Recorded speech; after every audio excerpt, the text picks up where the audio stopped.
ഞാൻ ഈ പറയുന്ന 3 ടിപ്സ് നിങ്ങൾ വീട്ടിലൊന്ന് ചെയ്ത് നോക്കൂ.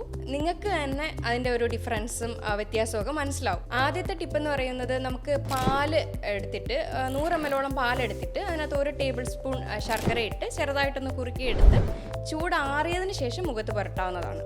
ഇത് 20 മിനിറ്റോളം വെച്ചതിന് ശേഷം ഇളം ചൂട് വെള്ളത്തിൽ അത് വാഷ് ചെയ്ത് കളയാവുന്നതാണ്. ശർക്കരയിൽ ഗ്ലൈക്കോളിക് ആസിഡ് അടങ്ങിയിട്ടുണ്ട്. അപ്പോൾ ഇത് സ്കിന്നിൻ്റെ ബ്രൈറ്റനിങ്ങിന് ഒക്കെ ഒരുപാട് ഹെൽപ്പ് ചെയ്യും.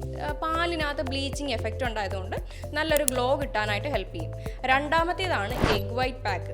അത് റെഗുലർ ബേസിസിൽ ആഴ്ചയിലോ 2 or 3 പ്രാവശ്യം ഉപയോഗിക്കാവുന്നതാണ്. അതിൻ്റെ വൈറ്റ് എടുത്തതിന് ശേഷം ഫുള്ളൊന്ന് അപ്ലൈ ചെയ്യുക. ഇതിനകത്ത് ഹൈ പ്രോട്ടീൻ കണ്ടൻ്റ് ആണ് അടങ്ങിയിരിക്കുന്നത്. അതേപോലെ ഒരുപാട് ന്യൂട്രിയൻസ് അടങ്ങിയിരിക്കുന്നുണ്ട്. അപ്പോൾ ഇത് റെഗുലർ ബേസിസിൽ ഉപയോഗിച്ച് കഴിഞ്ഞാൽ പോഴ്സുകളൊക്കെ ഉണ്ടല്ലോ, കുഴികളൊക്കെ അത് അടഞ്ഞ് കിട്ടാനും സ്കിന്ന് ടൈറ്റൻ ആവാനും ഇത് ഹെൽപ്പ് ചെയ്യുന്നുണ്ട്.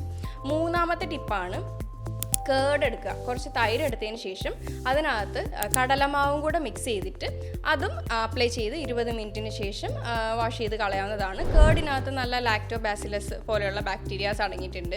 അതേപോലെ ബെസാൻ പൗഡർ, അതായത് കടലമാവിനകത്ത് അതൊരു നാച്ചുറൽ ക്ലെൻസറാണ്. അപ്പോൾ ഇത് രണ്ടും കൂടെ മിക്സ് ചെയ്ത് തേക്കുമ്പോഴത്തേക്കും നല്ല സ്കിന്ന് ഗ്ലോ ആകാനും സ്മൂത്ത് ആകാനും ഹെൽപ്പ് ചെയ്യുന്നുണ്ട്. അപ്പോൾ ഇത് മൂന്നും ഒന്ന് വീട്ടിൽ പരീക്ഷിച്ചിട്ട് നമുക്ക് നല്ലൊരു റിസൾട്ടാണ് കിട്ടാറുള്ളത്.